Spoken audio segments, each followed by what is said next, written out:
सन्माननीय सदस्य आशिष देशमुख सर. 2025-26 या वर्षाच्या पुरवणी मागण्याच्या निमित्ताने मी पॉइंटेडली 4 गोष्टी आपल्या समोर हे करतो. सार्वजनिक आरोग्य विभागाच्या मागण्यांच्या संदर्भामध्ये आजकाल शहरामध्येच नव्हे तर ग्रामीण भागामध्ये मोठ्या प्रमाणामध्ये डायबिटीसचं प्रमाण हे जनसामान्यांमध्ये वाढत चाललं आहे. अशा परिस्थितीमध्ये मोठ्या प्रमाणामध्ये किडनीच्या डायलिसिसची गरज ही ग्रामीण भागाच्या जनतेला देखील भासते आणि शहरात येऊन डायलिसिसची सोय ही पुष्कळदा त्यांना शक्य होत नाही. किंबहुना जाण्या येण्यासाठी खर्च आणि वेळेचा अपव्यय होतो. अशा परिस्थितीमध्ये राज्यातल्या तालुक्याच्या ठिकाणी असलेले उपजिल्हा रुग्णालय जे आहे त्या प्रत्येकच उपजिल्हा रुग्णालयामध्ये डायलिसिसच्या मशीन शासनाने उपलब्ध करून द्याव्या. विशेष करून माझ्या मतदारसंघाच्या कळमेश्वर आणि पाटणसावंगी उपजिल्हा रुग्णालयामध्ये अशा प्रकारची डायलिसिसची सुविधा उपलब्ध करून देणं हे अतिशय गरजेचं असल्यामुळे या संदर्भामध्ये शासनाने लवकरच तातडीने निर्णय घ्यावा अशी विनंती त्यानिमित्ताने शासनाला आपल्या माध्यमातून करतो.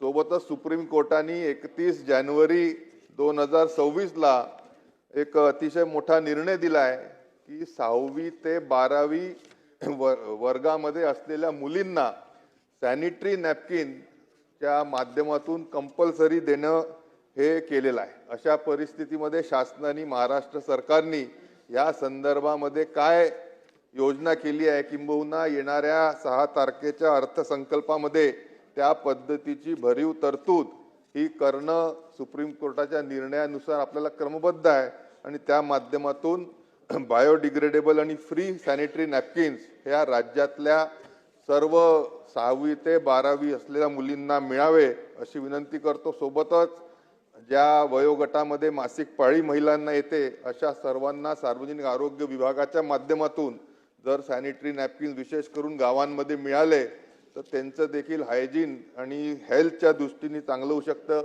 आम्ही माझ्या मतदारसंघामध्ये प्रयत्न करतो की डिस्ट्रिक्ट मायनिंग फंडाच्या माध्यमातून सर्व गावातील महिलांना ज्या वयोगटात त्यांना मासिक पाळी येते त्यांना सॅनिटरी नॅपकिन द्यावे. पण राज्य स्तरावर जर ही भूमिका राज्य सरकारने घेतली तर नक्कीच ग्रामीण भागाच्या महिलांना आरोग्याच्या दृष्टीने चांगली अशी सोय सरकारने उपलब्ध करून द्यावी अशी विनंती करतो.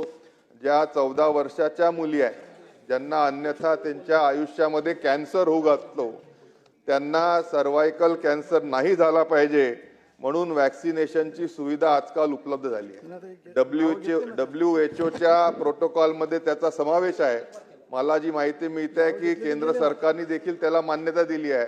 राज्य सरकारने कॅन्सर पासून दूर राहण्याच्या दृष्टीने या सर्व मुलींना सर्वायकल कॅन्सर वॅक्सिन हे या वर्षापासून देणं जर चालू केलं तर नक्कीच आपल्या राज्यामध्ये वाढत असलेला कॅन्सर हा कमी होण्यासाठी त्याचा फायदा होईल. त्या दृष्टीने देखील सरकारने योजना आखावी आणि ह्या वॅक्सिनेशनची सुरुवात तात्काळ स्वरूपामध्ये करावी अशी विनंती सरकारला त्या निमित्ताने करतो.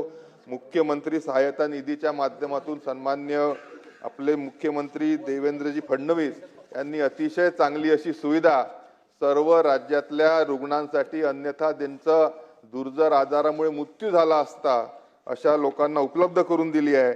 माझ्या माहितीनुसार मागच्या वर्षीच्या बजेटमध्ये फक्त 500 कोटी रुपयाची तरतूद ही मुख्यमंत्री सहायता निधीसाठी होती. ती वाढून 2000 कोटीपर्यंत जर झाली तर नक्कीच कित्येक हजारो लाखो रुग्ण जे मृत्युमुखी पडतात त्यांना त्याचा फायदा होऊ शकेल. तर 2000 कोटी रुपये मुख्यमंत्री सहायता निधीसाठी सन्मान्य मुख्यमंत्र्यांनी यावर्षी तरतूद करावी अशी विनंती करतो आणि मी आपलं बोलणं संपवतो.